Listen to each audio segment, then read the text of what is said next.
नमस्कार and I welcome you all to Indian hegemony. मैं हूं Arham Mittal. Now US and China के बीच में ट्रेड वॉर दोबारा से शुरू हो गई है। डोनाल्ड ट्रंप ने 100% टैरिफ चाइना के ऊपर अनाउंस कर दिए हैं। नाउ कहा तो यूएस एंड चाइना के बीच में रिलेशंस काफ़ी ज़्यादा बढ़िया चल रहे थे। अभी हाल ही में चाइना टिकटॉक भी यूएस को बेचने वाला था, तो कहाँ यूएस एंड चाइना के रिलेशंस इतने ज़्यादा बढ़िया थे जहाँ यूएस केवल 30% टैरिफ चाइना के ऊपर डाल रहा था एंड चाइना 10% टैरिफ्स यूएस के ऊपर डालता था। तो अचानक से ऐसा हुआ क्या कि यूएस ने 100% टैरिफ्स चाइना के ऊपर अनाउंस कर दिए। नाउ इस वीडियो में हम सभी कुछ अच्छी तरह से डिस्कस करेंगे। काफ़ी ज़्यादा इंटरेस्टिंग वीडियो रहने वाली है क्योंकि ये स्टेप अचानक से नहीं लिया गया, इसके पीछे बहुत ही ज़्यादा बड़े कारण थे। डेवलपमेंट्स काफ़ी ज़्यादा हुई थी, तो आपको एक एक करके इस वीडियो में बताऊंगा। तो काफ़ी ज़्यादा इंटरेस्टिंग एंड इन्फॉर्मेटिव वीडियो रहने वाली है। इसको वेरियस मीडिया आउटलेट्स कवर कर रहे हैं। आप यहाँ पर आर्टिकल्स देख पाओगे। Trump's 100% tariffs on China. Trump's 100% tariff law. China urges US to correct wrong practices, warns of corresponding measures. Now exactly हुआ क्या था कि सबसे पहले चाइना ने रेयर अर्थ मिनरल्स की सप्लाई दोबारा से यूएस को रोक दी। इवन की दूसरी कंट्रीज को भी कहा कि अगर आप यूएस को रेयर अर्थ मिनरल्स एक्सपोर्ट करोगे जो हम आपको देते हैं, तो हम आपको रेयर अर्थ मिनरल्स देने नहीं वाले हैं। तो उसी के रिस्पॉन्स में यूएस ने 100% टैरिफ चाइना के ऊपर डाल दिए ना। अचानक से चाइना ने ऐसा स्टेप क्यों लिया कि हम यूएस को अगेन रेयर अर्थ मिनरल्स देंगे नहीं? तो इस वीडियो में हम सबसे पहले उसके बारे में बात करते हैं। ना एक एक करके सारी डेवलपमेंट्स के बारे में समझना। कहने की बात थी कि यूएस एंड चाइना एक दूसरे के साथ बढ़िया रिलेशंस एंजॉय कर रहे हैं, लेकिन पीछे यूएस चाइना के अगेंस्ट काफ़ी ज़्यादा स्टेप्स ले रहा था। ना सबसे बड़ी बात, सबसे पहले यूएस ने किया क्या कि चाइनीज़ कंपनी हुआवे को बैन कर दिया। ये कंपनी चिप्स बनाती है, टेक्नोलॉजी की आइटम बनाएगी और यूएस को एक्सपोर्ट करती है। तो एक तरह से यूएस इनके बनाए हुए प्रोडक्ट चिप्स को यूज़ करता था ना। यूएस ने एलिगेशंस क्या लगाई कि इस कंपनी में चाइनीज़ गवर्नमेंट का स्टेक है और इस कंपनी करती क्या है कि यूएस के ऊपर स्पाइंग करती है। जो भी इस कंपनी के प्रोडक्ट्स को यूज़ करता है, चिप्स को यूज़ करता है, चाइनीज़ गवर्नमेंट उसकी इंफॉर्मेशन निकालती है, लोकेशन निकालती है। तो एक तरह से ये कंपनी यूएस के ऊपर स्पाइंग करती है। तो यूएस ने इस कंपनी के ऊपर बैन कर दिया स्पाइंग का एलिगेशन देके, और दूसरा कहा कि इसमें चाइनीज़ गवर्नमेंट का स्टेक है। आप यहाँ पर आर्टिकल्स भी देख पाओगे। US bans use of Huawei chips world wide including in China. तो सबसे पहले यूएस ने चाइनीज़ कंपनी हुआवे को बैन किया जिसमें चाइनीज़ गवर्नमेंट का भी स्टेक था। तो इससे चाइना को तो कुछ खास दिक्कत हुई नहीं, क्योंकि चाइना करता क्या था कि अगर उनकी कोई भी कंपनी बैन हो जाती थी तो वो एक नई कंपनी बना देते थे, उसी कंपनी की सब्सिडरी कंपनी, और वो कंपनी सीधा उस कंट्री के साथ एंगेज करती थी। फॉर एग्जांपल एक कंपनी है, उसको बैन कर दिया तो वो करेगी क्या, एक और कंपनी बना लेगी, उसका नेम कुछ और रखेगी, कंट्रोल उसको सारी वही कंपनी करती थी मेन, वो एक तरह से दूसरी कंट्री के साथ एंगेज करेगी। तो सेम चाइनीज़ कंपनी हुआवे ने भी ये किया। इन्होंने क्या किया कि एक नई कंपनी बनाई ऑनर के नाम से। तो ये करते क्या थी, ऑनर कंपनी अब यूएस के साथ डायरेक्टली एंगेज करती थी। तो एक तरह से हुआवे कंपनी जिसको यूएस ने बैन किया था, वो खुद नहीं यूएस के साथ ट्रेड करती थी, बल्कि अपनी सब्सिडरी कंपनी ऑनर के थ्रू यूएस के साथ ट्रेड करती थी। जैसे फॉर एग्जांपल ए कंपनी है, इनको यूएस ने बैन कर दिया, नो इनको यूएस के साथ ट्रेड तो करना है। अब ये करे कैसे? तो इन्होंने क्या किया, एक नई कंपनी बनाई बी, और बी यूएस के साथ ट्रेड करने लगी। नो बी इनके पास अपना तो कुछ सामान है नहीं, ये सारा सामान ए कंपनी इनको प्रोवाइड करती थी। तो एक तरह से ए कंपनी डायरेक्टली यूएस के साथ एंगेज नहीं करती थी, बल्कि थ्रू बी कंपनी यूएस को अपना सामान बेचती थी। तो यही कंसेप्ट है सब्सिडरी और पेरेंट कंपनी का। तो इस हिसाब से चाइनीज की हुआवे कंपनी ने किया क्या कि एक ओनर कंपनी बनाई और वो यूएस के साथ एंगेज करने लगी ना। ये सब यूएस को पता चला और यूएस एक और नई पॉलिसी लेके आया। यूएस पॉलिसी क्या लेके आया कि जो भी कंपनी यूएस के साथ एंगेज करना चाहती है, उस कंपनी में जो कंपनीज यूएस ने ऑलरेडी बैन कर रखी हैं, उनका 50% से ज़्यादा स्टेक नहीं होना चाहिए। अगर है तो यूएस उनके साथ ट्रेड नहीं करेगा। जैसे फॉर एग्जांपल ए कंपनी है, इनको बैन कर दिया यूएस ने, अब इनको ट्रेड करना है तो ये थ्रू बी कंपनी यूएस के साथ ट्रेड करना चाहती है। नो यूएस ने किया क्या कि अगर बी कंपनी यूएस के साथ ट्रेड करना चाहती है तो इस बी कंपनी का जो ऑनरशिप राइट है 50% से ज़्यादा वो ए कंपनी के पास नहीं होगा ना। ऐसा पॉसिबल था नहीं, क्योंकि बी कंपनी खोली ही ए कंपनी है कि हम यूएस के साथ ट्रेड करें। तो एक तरह से ए कंपनी के पास अच्छे खासे ऑनरशिप राइट्स थे बी कंपनी के ऊपर। यूएस लेके क्या आया कि जो भी कंपनी यूएस के साथ ट्रेड करना चाहती है उस कंपनी में 50% स्टेक मतलब 50% ऑनरशिप उस बैंड कंपनी मतलब ए कंपनी की होनी नहीं चाहिए। तो इसे साफ साफ टारगेट चाइना को किया गया ना। चाइना को इन सब के बारे में पता लगा। कहाँ तो आप दोस्ती कह रहे हो कि हमारे रिलेशंस बढ़िया चल रहे हैं, कहाँ हमारी कंपनीज को बैन कर रहे हो। आप यहाँ पर आर्टिकल्स देख पाओगे, US expands export blacklist in crackdown on Chinese subsidiaries. तो चाइना एक तरह से सब्सिडरी कंपनीज बना के यूएस के साथ एंगेज करता रहा। इसने यूएस को पकड़ा है एंड यूएस ने उन सब के ऊपर बैन लगाना शुरू कर दिया ना। चाइना यहां तक चुप रहा ना। थर्ड स्टेप यूएस ने बड़ा क्या लिया कि जैसे कि आपको पता होगा ईरान के ऊपर मैक्सिमम प्रेशर डालने के तहत यूएस बड़े बड़े स्टेप्स ले रहा है। जैसे अभी चाबहार पोर्ट के ऊपर भी सैंक्शंस डाल दिए, जिससे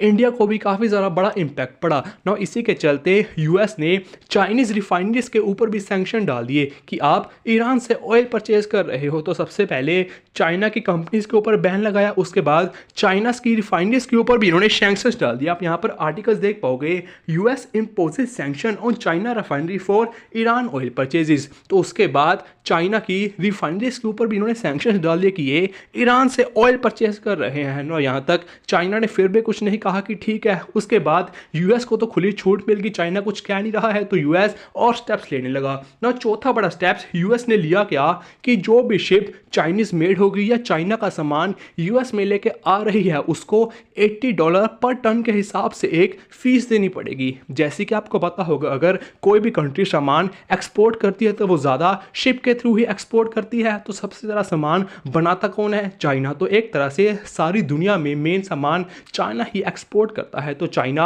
अगर सामान एक्सपोर्ट करता है तो उसको शिप्स भी चाहिए। तो एक तरह से चाइना शिप्स भी खुद ही बनाता है। पूरी दुनिया में चाइना डोमिनेट करता है। लगभग 62% के शिप्स अकेला चाइना ही बनाता था। तो एक तरह से शिप्स भी चाइना बनाएगा, सामान भी चाइना बनाता है, तो वो सारी कंट्रीज में उसको एक्सपोर्ट करता है। अब यूएस ने किया क्या कि जो भी शिप्स चाइना ने बनाई है, चाइना का सामान लेके आ रही है यूएस में, तो उनको $80 पर टन के हिसाब से एक फीस देनी पड़ेगी। तो ये स्टेप भी साफ साफ चाइना के इंटरेस्ट को हार्म करने के लिए था और डोनाल्ड ट्रंप कुछ भी स्टेप्स ले रहे थे। आप यहाँ पर आर्टिकल्स देख पाओगे, with US port fees on Chinese built ships coming, ocean freight carrier scramble to avoid surprise financial hit. तो अब होगा क्या, सामान और ज़्यादा महंगा आएगा। $80 पर टन के हिसाब से एक एक्स्ट्रा एडिशनल फीस जो डोनाल्ड ट्रंप ने स्पेशली चाइनीज मेड शिप्स के ऊपर लगा दी। तो एक एक करके यूएस चाइना के ऊपर अभी भी स्टेप्स लेता जा रहा था, लेकिन चाइना ने इसको रिटेलिएट किया। चाइना ने किया क्या कि जो भी शिप्स अब यूएस से चाइना में आएंगी, क्योंकि चाइना भी सामान तो इंपोर्ट करता है यूएस से, चाइना अब उनके ऊपर भी फीस लगाएगा। तो एक तरह से चाइना ने हल्का हल्का इसका रिस्पॉन्ड किया ना। इसके बाद यूएस ने एक ऐसा स्टेप चला जिससे चाइना बिल्कुल ही बौखला गया और कहना पड़ा कि अब तो यूएस को कुछ ना कुछ जवाब देना ही पड़ेगा ना। वो स्टेप क्या था, चाइना की एविएशन सेक्टर को टारगेट किया। नो यूएस चाइना से काफी ज़्यादा चिढ़ता था। ऐसा क्यों? नो यूएस कहता था कि अगर कोई फ्लाइट यूएसए से चाइना में जाएगी तो उसको पूरा पैसिफिक ओशन ना के जाना पड़ता था, मतलब पूरे पैसिफिक ओशन के थ्रू चाइना में जाना पड़ता था, जो कि काफ़ी ज़रा टाइम कंज्यूमिंग था। लेकिन चाइना करता था कि जो भी फ्लाइट चाइना से यूएस में आती थी वो पैसिफिक ओशन से नहीं बल्कि रशिया की टेरिटरी से आती थी।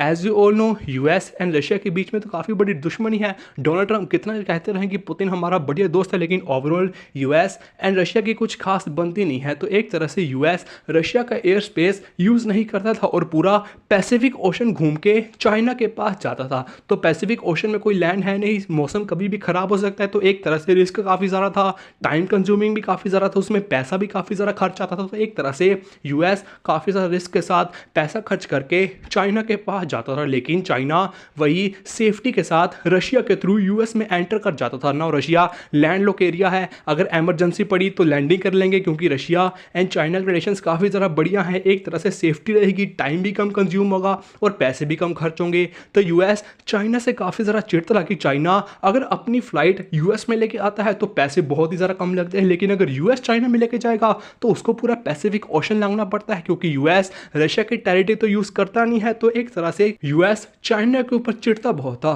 तो यूएस ने किया गया एक और नया बिल ले आए। उस पॉलिसी के अंडर यूएस ने कहा कि जो भी चाइनीज एयरलाइन यूएस में आना चाहती है अब उनको रशिया का रूट नहीं लेना पड़ेगा, मतलब जिस रास्ते से हम आ रहे हैं वो भी उसी रास्ते से आए ना। इससे चाइना बिल्कुल ही बौखला गया। आप यहां पर देख पाओगे, Trump proposes barring Chinese airlines from flying over Russia to US routes. जो भी यूएस के रूट से बीजिंग से एयरलाइंस आ रही हैं अब उनको रशिया का रूट लेने नहीं दिया जाएगा। तो एक एक करके डोनाल्ड ट्रंप कुछ भी ऊट पटांग स्टेप्स चाइना के अगेंस्ट ले रहे थे ना। इन सब डेवलपमेंट्स के चलते कहाँ तो आप कह रहे हो कि आपकी चाइना के साथ बढ़िया बन रही है, कहाँ शी जिनपिंग और डोनाल्ड ट्रंप एक दूसरे के साथ मिलने भी वाले थे और कहाँ आप ये स्टेप्स ले रहे हो। तो इन सभी स्टेप्स के चलते चाइना ने किया क्या, रेयर अर्थ मिनरल्स की सप्लाई यूएस को रोक दी, जो कि उन्होंने पहले किया था। रेयर अर्थ मिनरल्स की सप्लाई यूएस को रोकी, यूएस घुटने पे आया और 30% टैरिफ चाइना पर डाल के छोड़ दिया ना। चाइना ने अगेन यही किया और कहा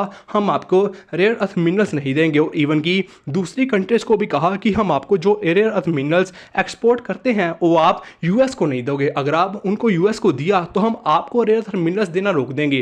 पूरी दुनिया में रेयर अर्थ के मामले में चाइना डोमिनेट करता है, तभी चाइना इसका फायदा उठाता है। तो एक एक करके चाइना ने रेयर अर्थ मिनरल्स की सप्लाई यूएस को रोकी और बाकी सारी कंट्रीज को भी कहा कि आप भी यूएस को नहीं देंगे। फॉर एग्जांपल इंडिया रशिया से ऑयल परचेज करके रिफाइंड करके उसको यूरोप में बेच देता है, तो इससे इंडिया भी बढ़िया प्रॉफिट कमाता है। लेकिन चाइना ने कहा कि जो आप हमसे इंपोर्ट कर रहे हो रेयर अर्थ मिनरल्स उसको यूएसए को नहीं दोगे ना। रेयर अर्थ मिनरल्स सभी जगह यूज़ होंगे, चाहे डिफेंस सेक्टर लगा लो, आपने चिप बनानी है तो आज के टाइम में रेयर अर्थ मिनरल्स सभी जगह यूज़ होते हैं और चाइना की उसकी क्लियर मार्केट डोमिनेंस है। तो एक तरह से चाइना ने उसको वेपन की तरह से यूज़ किया एंड यूएस को पूरी तरह से निस्तानाबूद कर दिया इस स्टेप से ना। यूएस इस स्टेप्स में अगेन दोबारा से प्रेशर में आ गया और यूएस ने किया क्या कि 100% टैरिफ चाइना के ऊपर डाल दिए। तभी डोनाल्ड ट्रंप ने इतने बड़े रिलेशंस होने के बावजूद भी 100% टैरिफ चाइना के ऊपर डाल दिए। तो होपफुली आप समझ गए होंगे कि यूएस ने 100% टैरिफ चाइना के ऊपर क्यों डाले, क्योंकि चाइना ने रेयर अर्थ मिनरल्स की सप्लाई यूएस को रोक दी एंड बाकी कंट्रीज को भी कहा कि जो हम आपको रेयर अर्थ मिनरल्स दे रहे हैं ना वो आप यूएस को नहीं दोगे। एंड होपफुली आप ये भी समझ गए होंगे कि चाइना ने ऐसा स्टेप क्यों लिया कि अचानक से रेयर अर्थ मिनरल्स की सप्लाई यूएस को रोक दी, क्योंकि यूएस कॉन्टिन्यूस बेसिस पर कुछ भी ऊट पटांग स्टेप्स चाइना के अगेंस्ट ले रहा था। तो होपफुली आपको ये डेवलपमेंट अच्छी तरह से समझ में आ गई होगी। बाकी आपकी क्या राय है आप कमेंट्स में ज़रूर बता सकते हैं। तब तक मिलेंगे नेक्स्ट वीडियो में। Till then take care.